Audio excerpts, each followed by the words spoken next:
A very good morning to all of you. Beta, today we are going to learn chapter 2 Python Programming Fundamental. ठीक है, I hope आप सभी को first chapter सही से समझ में आ गया होगा, बेसिक्स. ठीक है, अब उसी में थोड़ा हम और ज़्यादा पढ़ेंगे. I hope you all have done your work. सबसे पहले हम पढ़ेंगे पाइथन का सिंटेक्स क्या होता है. पाइथन सिंटेक्स क्या होता है? जो सेट ऑफ रूल्स जो डिफ़ाइन करते हैं कि यूज़र और सिस्टम को कैसे राइट करना है किस पाइथन को प्रोग्राम, और सिस्टम कैसे उसे इंटरप्रेट करेगा. इंटरप्रेट मतलब एग्जीक्यूट करे.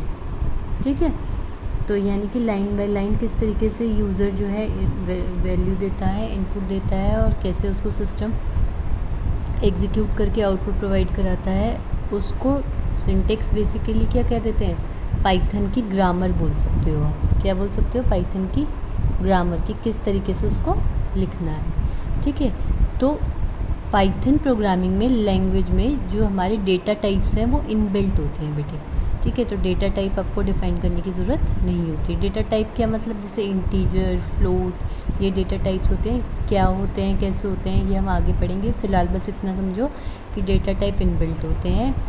ठीक है, हमें वेरिएबल को डिक्लेयर करने की ज़रूरत नहीं होती क्योंकि हमारे मेमोरी मैनेजमेंट क्या होता रहता है? ऑटोमेटिकली होता रहता है पाइथन से. अब बात करते हैं डायनेमिक टाइपिंग की.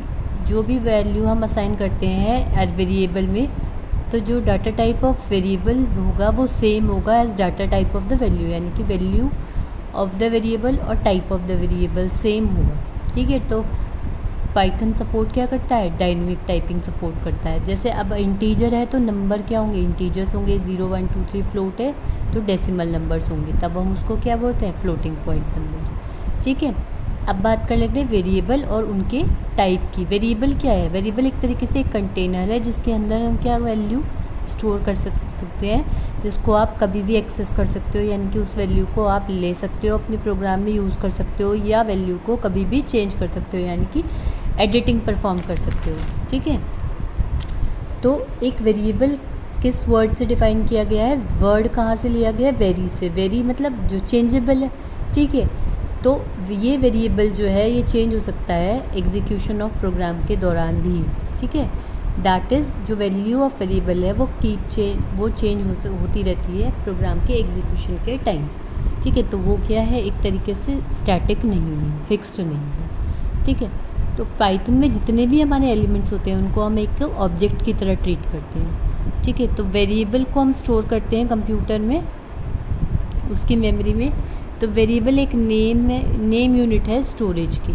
ठीक है, और प्रोग्राम क्या करता है? उस वेरिएबल की वैल्यू को मैनिपुलेट करता है. ठीक है, मैनिपुलेट करना किसी चीज़ को मतलब उसको अपने अकॉर्डिंग लेना. ठीक है, उसमें चेंजेस करना. ठीक, जैसे मैनिपुलेशन को आप नॉर्मल वर्ड में क्या कहते हो कि सपोज़ मैंने कोई चीज़ कही और मैंने सेकंड पर्सन को कही और सेकंड पर्सन ने किसी थर्ड पर्सन को कही, तो मेरी बात को मैंने कुछ और कहा, उस बंदे ने मैनिपुलेट करके उसमें अपने तरीके से उस थर्ड पर्सन को बताया. ठीक है, तो एज़ पर द रिक्वायरमेंट जो प्रोग्राम है वो मैनिपुलेट करता है value of the variable. For example x is equal to 3, तो x की वैल्यू 3 है, तो ऑटोमेटिकली क्या करेगा? 3 वैल्यू असाइन कर देगा वेरिएबल को जिसका नाम क्या है? x. ठीक है, और x क्या है? एक इंटीजर है, तभी इसको वैल्यू क्या मिली है? इंटीजर वैल्यू मिली है. जैसे अब आपने बोला x इज इक्वल टू 10 और x के बाद एंटर करोगे तो वैल्यू क्या आ जाती है? 10. ठीक है, अगर हम टाइप करते हैं x इज इक्वल टू 10 और राइट करते हैं x, ठीक है, और प्रेस करते हैं एंटर की, तो क्या करेगा? ये डिस्प्ले कर देगा 10 एज आ आउटपुट. ठीक बेटा, तो यहाँ पर x लिख के जैसे आप एंटर करोगे तो वो 10 आउटपुट में दे देगा. अब इस कोड को देख लेते हैं. x की वैल्यू 3, y की value 4, z is equal to x plus y, z is equal to z plus 1, x is equal to y, y is equal to 5. ये हमारा एक कोड है. ठीक है, इनिशियली x की वैल्यू 3 है और y की वैल्यू क्या है? 4. अब z क्या बोला है हमने? x प्लस वाई, यानी कि 3 प्लस 4 दैट इज़ 7. फिर हमने क्या बोला? z is equal to z plus 1, यानी कि 7 प्लस 1 दैट इज़ 8. अब x की वैल्यू क्या हो जाए? y हो जाए. हमने क्या बोला था? जैसे हमने बोला था x की वैल्यू 3 है, तो 3 वेरिएबल वैल्यू कहाँ साइन हो गई? x पे. तो इसी तरीके से सपोज y की वैल्यू 4 है, तो अब x इज इक्वल टू क्या हो जाएगा? 4. तो यानी कि x की वैल्यू 4 हो गई, y की वैल्यू भी 4 थी। अब बाद में क्या बोला कि y की वैल्यू 5 हो जाए, तो यहाँ पर x की वैल्यू तो 4 ही थी तो 4 ही रहेगी, y की वैल्यू क्या हो गई बाद में 5, और z की वैल्यू हमने यहाँ कैलकुलेट करी थी 8। ठीक है, तो इस तरीके से लाइन बाय लाइन जो है हमारा प्रोग्राम एग्जीक्यूट होता है। समझ आया, x की वैल्यू 3 थी, y की वैल्यू 4 थी, z is equals to x plus y यानी कि 3 + 4 that is 7, z is equals to z + 1 that is 7 + 1 is equals to 8, x is equals to y यानी कि y की वैल्यू यहाँ पर क्या है 4, तो 4 वैल्यू कहाँ साइन हो गई x पे, तो x की वैल्यू भी क्या हो गई 4, y की वैल्यू ऑलरेडी क्या थी 4।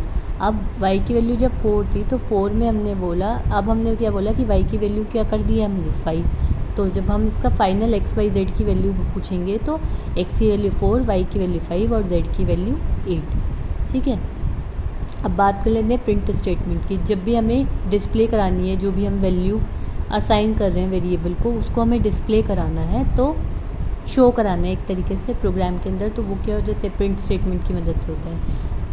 ये क्या कर सकते हैं, मल्टीपल वैल्यूज़ को सिंगल लाइन में प्रिंट कर सकते हैं। ठीक है, और उसके लिए हमें क्या करना पड़ेगा, कॉमा से सेपरेट करना पड़ेगा वैल्यूज़ को और वेरिएबल्स को जो हम प्रिंट कर रहे हैं। ठीक है, हमेशा जो भी आप कोड लिख रहे हो, प्रोग्राम बना रहे हो, उसको एक सूटेबल फाइल नेम के साथ बनाएं। ठीक है, सही नाम दें जिससे कि आपको क्या पता चल जाए कि ये किस चीज़ का प्रोग्राम है। एक्सटेंशन हमेशा क्या रहेगा .py, जैसे आप सपोज़ मैंने बोला file1 के नाम से मैंने प्रोग्राम बनाया, तो पाइथन में उसको सेव करने के लिए file1.py एक्सटेंशन, और फिर हम उसको क्या करते हैं रन करते हैं, कहाँ पर जाकर रन मॉड्यूल में, या फिर हम प्रेस कर सकते हैं F5, तो हमारा वो प्रोग्राम पर्टिकुलर प्रोग्राम रन हो जाएगा। अब बात कर लेते हैं बेटे वेरिएबल की। वेरिएबल या ऑब्जेक्ट, हमने बोला था वेरिएबल को हम एक ऑब्जेक्ट भी कंसिडर करते हैं, तो इसके अंदर 3 मेन कंपोनेंट्स होते हैं। पहला है आपका आइडेंटिटी ऑफ द वेरिएबल यानी कि ऑब्जेक्ट की आइडेंटिटी, टाइप ऑफ वेरिएबल वो किस टाइप का है, और वैल्यू ऑफ वेरिएबल उसकी वैल्यू क्या है। ये तीन चीज़ें जो हैं किसी भी वेरिएबल को डिफ़ाइन करती हैं, आइडेंटिटी, टाइप और वैल्यू। ठीक है, आइडेंटिटी ऑफ द वेरिएबल में क्या है, जो आपने एक तरीके से जब ऑब्जेक्ट या वेरिएबल हम जब बनाते हैं तो वो एक एड्रेस लोकेशन लेता है। ठीक है, तो वो एड्रेस क्या होता है, जब वेरिएबल बनता है, जब हम वेरिएबल क्रिएट करते हैं उसी टाइम उसको एक एड्रेस मिल जाता है। ठीक है, तो वो एड्रेस कभी भी चेंज नहीं हो सकती। ठीक है, और उसको हम चेक कैसे कर सकते हैं कि हमारे किसी ऑब्जेक्ट का एड्रेस क्या है, उसके लिए हमारा सिंटेक्स होता है, जैसे आपने लिखा आईडी वेरिएबल या ऑब्जेक्ट, तो आईडी एक्स, तो आईडी एक्स क्या शो कर रहा है, एक्स वेरिएबल की आइडेंटिटी शो कर देगा। ठीक है, यानी कि उसका मेमोरी एड्रेस, जैसे आपने बोला x is equals to 10 ID x. ठीक है, तो इसने दिया आईडी ऑफ एक्स की एक्स इज इक्वल्स टू 10 कहाँ पर स्टोर है, इस वाली मेमोरी लोकेशन पे। ठीक, समझ आ गया, ये होती है आपकी आइडेंटिटी। सेकेंड चीज़ पर हम आ जाते हैं type of variable. Type of variable में क्या है, पाइथन में हर वैल्यू एक ऑब्जेक्ट है और उसका एक डाटा टाइप है, फिक्स्ड है, ये बोला ही था आपको मैंने। तो डेटा टाइप ऑफ वैल्यू क्या होता है, मतलब कि किस तरीके की वैल्यू है वो। ठीक है, किस तरीके की वैल्यू, इंटीजर है, फ्लोट है, कॉम्प्लेक्स नंबर है, क्या है। ठीक है, प्लस उस पर हम क्या क्या ऑपरेशन परफॉर्म कर सकते हैं, क्या क्या अलाउ है ऑपरेशन परफॉर्म करना, तो ये चीज़ें आ जाती हैं टाइप ऑफ वेरिएबल के अंदर। तो डेटा टाइप्स क्या होते हैं, जैसे आपके नंबर्स हो गए, नन, एक सीक्वेंस हो गया, सेट हो गया, मैपिंग हो गया। तो नंबर्स में इंटीजर, फ्लोट, कॉम्प्लेक्स, ये टाइप ऑफ नंबर्स हो गए। इंटीजर में भी बूलियन आ जाता है, स्ट्रिंग, टपल, लिस्ट। और मैपिंग में क्या आ जाता है, डिक्शनरी। अब ये एक एक करके हम सारी चीज़ें पढ़ेंगे। सबसे पहले हम नंबर्स बोलते हैं। नंबर्स क्या होता है बेटे, कोई भी न्यूमेरिकल वैल्यू, जैसे 1 2 3, कोई भी न्यूमेरिकल वैल्यू है, नंबर्स है, उसको हम बोल सकते हैं नंबर डेटा टाइप है। ठीक है, आपको न्यूमेरिकल वैल्यू को डिक्लेयर करते हुए उसको डिफ़ाइन करने की, उसका टाइप डिफ़ाइन करने की ज़रूरत नहीं है, क्योंकि ये पाइथन क्या करता है, ऑटोमेटिकली करता है। ठीक है, पाइथन ईजिली डिफ्रेंशिएट कर सकता है एक डेटा टाइप को से अनदर डेटा टाइप को डिफ्रेंशिएट कर सकता है आराम से। ठीक है, जब भी आप लिखते हो या रन कराते हो अपनी स्टेटमेंट को, पाइथन सपोर्ट करता है built in numerical data type. देखो, इंटीजर, फ्लोट या फिर कॉम्प्लेक्स नंबर। कॉम्प्लेक्स नंबर तो पता ही है, आयोटा, वाले जो नंबर्स होते हैं फ्लोटिंग पॉइंट में होते हैं, जो पॉइंट डेसिमल वाले नंबर्स होते हैं। और इंटीजर क्या है 0 1 2 3 इस तरीके के नंबर किस चीज़ में आ जाते हैं इंटीजर में। ठीक है, जैसे इंटीजर्स में क्या है, इंटीजर रिप्रेजेंट करते हैं होल नंबर जिसमें कोई फ्रैक्शनल पार्ट ना हो, पॉइंट पार्ट ना हो।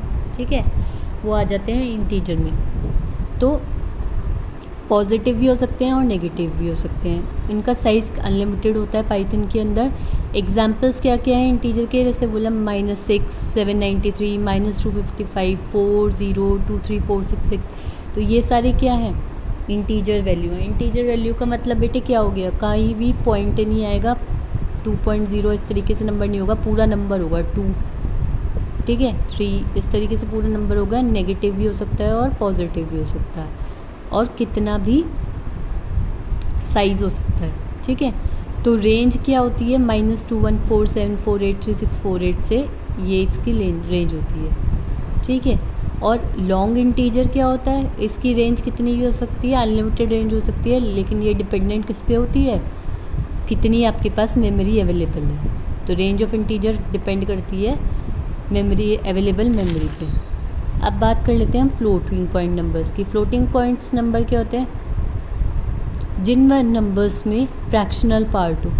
ठीक है, रियल नंबर्स और जिनमें फ्लोटिंग पॉइंट वैल्यूज़ हो, यानी कि फ्रैक्शनल पार्ट हो। तो floating point numbers are written with decimals, decimal से लिख सकते हैं, मतलब उसमें इंटीजर पार्ट पहले आ जाएगा, डेसिमल के बाद फ्रैक्शनल नंबर आ जाएगा।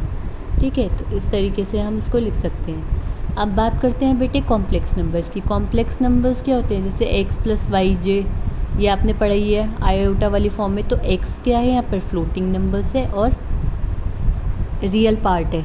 ठीक है, और yj क्या है, y एक फ्लोट है और j क्या है लोअर केस है। लोअर केस क्या करता है, स्क्वायर रूट किसी भी नंबर का, जैसे -1। तो ठीक, तो इससे क्या होता है, y क्या बन जाता है हमारा, एक इमेजिनरी पार्ट हो जाता है कॉम्प्लेक्स नंबर का। जैसे आपने बोला x = 2 + 5j, तो प्रिंट करें x का रियल पार्ट और इमेजिनरी पार्ट। तो इसने रियल पार्ट में क्या करा 2.0 और इमेजिनरी पार्ट 5.0। ठीक है, इसी तरीके से आपने बोला y = 4 - 2j, print y real y imaginary. y का रियल क्या है 4.0 माइनस इमेजिनरी क्या है 2, तो 2.0। ठीक, अगर मैं बोलूँ z = x + 5 प्रिंट कर दे तो क्या करेगा वो। ठीक है, अब x की वैल्यू क्या थी यहाँ पर 2 + 5j और y की वैल्यू क्या थी 4 - 2j। तो x + y में क्या प्रिंट कर दिया, z = x + y में क्या प्रिंट कर दिया बेटे 6 + 3j। ठीक, अब बात कर लेते हैं स्ट्रिंग की। स्ट्रिंग क्या होता है, सीक्वेंस ऑफ कैरेक्टर्स होती है। ठीक है, जिसमें लेटर्स भी हो सकते हैं, नंबर्स भी हो सकते हैं, कोई स्पेशल सिंबल जैसे ये हो गया आपका स्ट्रिक हो गया। ठीक है, ये सारे कोई भी स्पेशल सिंबल्स हो सकते हैं जो सिंगल या डबल कोटेशन मार्क्स के अंदर होंगे, या ट्रिपल भी हो सकते हैं। ठीक है, ये जो कोट्स हैं, ये जो आप कोट्स लगा रहे हो, ये पार्ट नहीं है स्ट्रिंग का। ठीक है, ये सिर्फ ये बताते हैं कि यहाँ से हमारी जो है स्ट्रिंग शुरू हुई है, यहाँ पर ख़त्म हुई। ठीक है, स्ट्रिंग में कितने भी कैरेक्टर हो सकते हैं, साइन हो सकते हैं और स्पेस भी हो सकता है। जैसे आपने बोला स्ट्रिंग = यहाँ से स्टार्टिंग करी हेलो पाइथन, यहाँ पर स्पेस भी आ रहा है। अब बोला कि प्रिंट करें स्ट्रिंग को, तो वो क्या प्रिंट कर देगा हेलो पाइथन। एक एक लाइन का कोड रहता है बेटा पाइथन में, बहुत ही मतलब बेसिक प्रोग्रामिंग है, अच्छे से करोगे सब चीज़ें समझ में आएंगी। जो बेसिक्स हैं स्ट्रिंग, फ्लोट, नंबर्स, जितना भी मैं पढ़ा रही हूँ आपको स्टार्टिंग से, उन चीज़ों को अच्छे से माइंड में क्लियर करके चलें। बर्डन लेके बिल्कुल भी ना चलें, कोई भी प्रॉब्लम हो आप पूछ सकते हो। ठीक है, बात कर लेते हैं बेटे बूलियन की। बूलियन वैल्यूज़ क्या होती है, एक या एक से ज़्यादा, एक पॉसिबल वैल्यू क्या हो सकती है, दो में से एक वैल्यू, यानी कि बूलियन में अंदर होता है आइदर ट्रू और फॉल्स, या तो वैल्यू 1 होगी या 0। तो ये ट्रू, ये फॉल्स वैल्यू शो करता है। ठीक है, तो बूलियन में जैसे आपने बोला 6 इज़ ग्रेटर देन 10, तो बूल 1 की वैल्यू प्रिंट करें तो 6 क्या बड़ा है 10 से, नहीं है तो क्या प्रिंट कर देगा फॉल्स। अब 10 इज़ लेस देन और इक्वल्स टू 20, 10 छोटा है 20 से, सही है, इक्वल नहीं है, लेकिन एक कंडीशन सेटिस्फाई करिए कि या तो छोटा हो या इक्वल हो। तो ये छोटा है तो यहाँ पर क्या आ जाएगा ट्रू। ठीक है, नन क्या होता है, एक स्पेशल डेटा टाइप है जिसमें सिंगल वैल्यू होती है, ठीक है। तो इसके ये क्या सिग्निफाई करता है बेसिकली कि किसी वैल्यू का एब्सेंट होना या कंडीशन का एब्सेंट होना,